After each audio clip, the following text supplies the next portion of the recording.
La guerra civil de 1885 es una guerra también entre liberales y conservadores, y es una guerra contra la regeneración que estaba empezando a gestarse el proyecto de Rafael Núñez, y es una guerra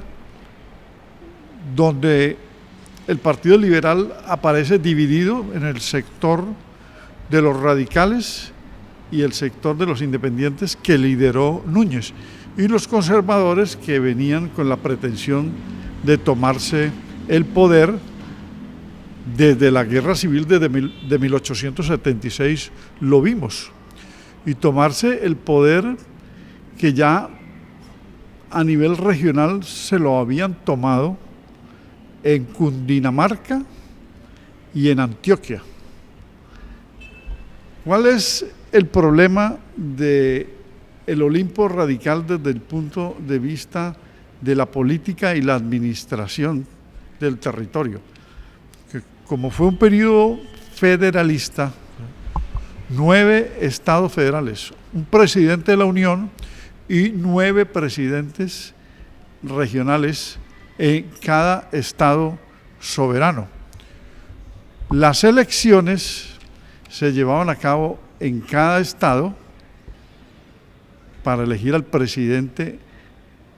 regional,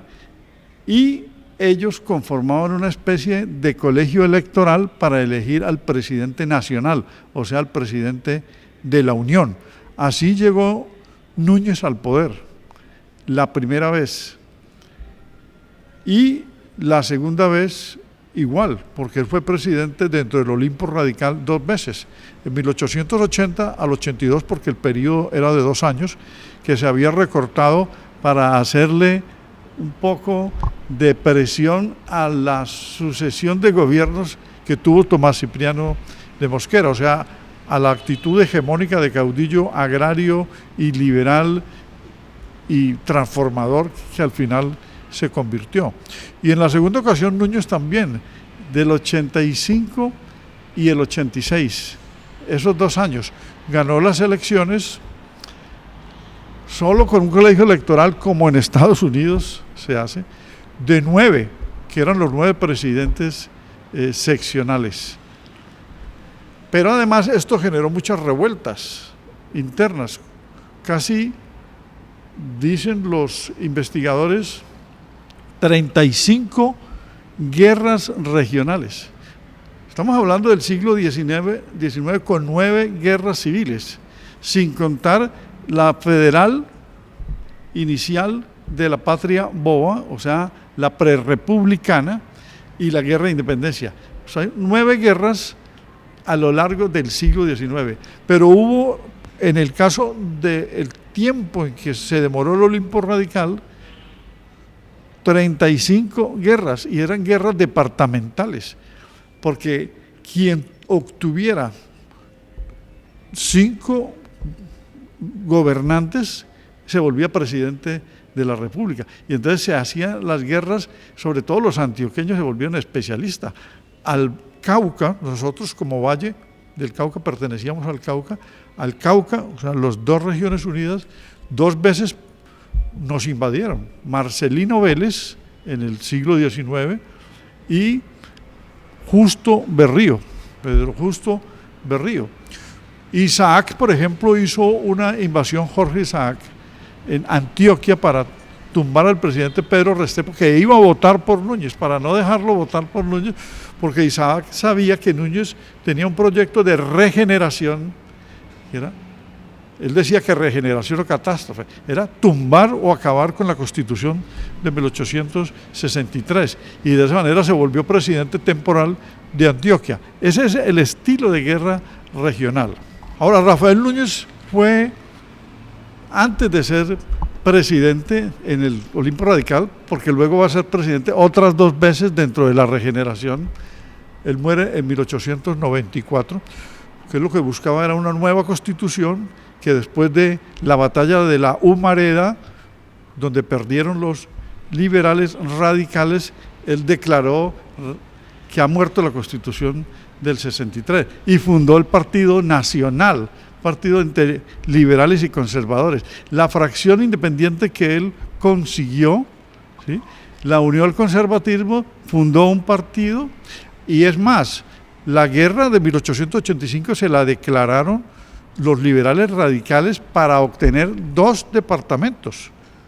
o sea, 2 regiones. Fueron precisamente Santander y Cundinamarca. Así se inició la guerra de 1885. Núñez, al ver que no tenía sino 700 hombres activos del Ejército Nacional, porque los otros presidentes del Olimpo radical que estaban en las otras regiones lograron conquistar a la Guardia Nacional y al Ejército. Lo que hizo fue conscribir, o sea, reclutar a través de Leonardo Canal un ejército de conservadores, de 3.750 conservadores, y lo llamó Ejército de la Reserva. En el fondo fueron, digamos, unas autodefensas o una especie de paramilitarismo disfrazado, sumándoselo al Ejército Nacional. Y la esposa de él, en medio de una crisis de salud, en el momento de armar a los conservadores, fue la que dirigió el operativo de la entrega de las armas con Leonardo Cabal, doña Soledad Román. Bueno, él había sido entonces, Núñez, ministro de Guerra, ministro de Hacienda y ministro de Gobierno de los primeros años de administración del Olimpo Radical. Fue diplomático en Europa y un intelectual, indudablemente, como lo plantea Indalecio Liévano Aguirre, un intelectual que apunta o sobre la base de artículos de prensa iba dando la concepción del gobierno que él quería. Y luego, en la reforma constitucional de 1886, que le ayudó a redactar el señor Caro, aparecen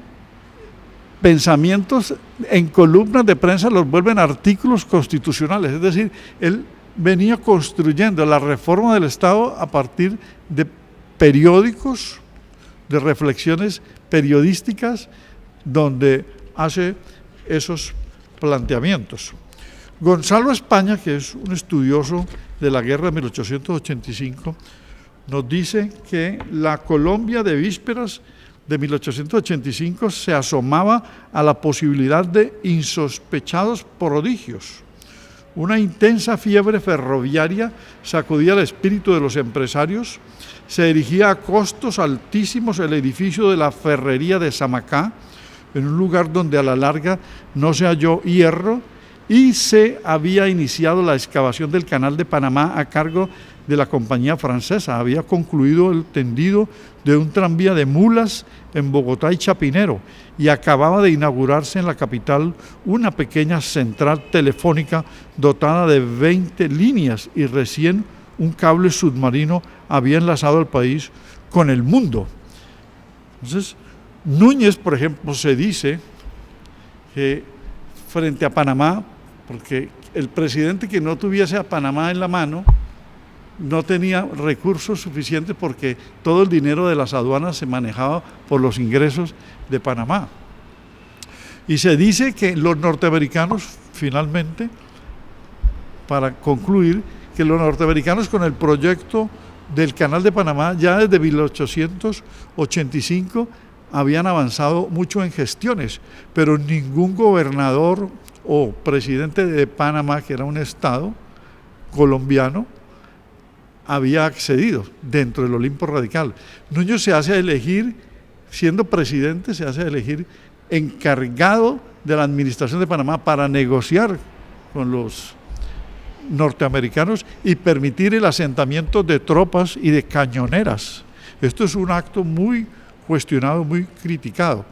Él asumió ese segundo mandato en 1885 en medio de una crisis económica que deviene de una crisis mundial, ¿sí?, del capitalismo todavía en evolución,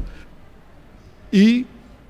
que afectó las finanzas y la agroexportación del tabaco, de la quina, del añil, del caucho, y por lo tanto económicamente había deudas que no permitía tener ni a la gente de los telégrafos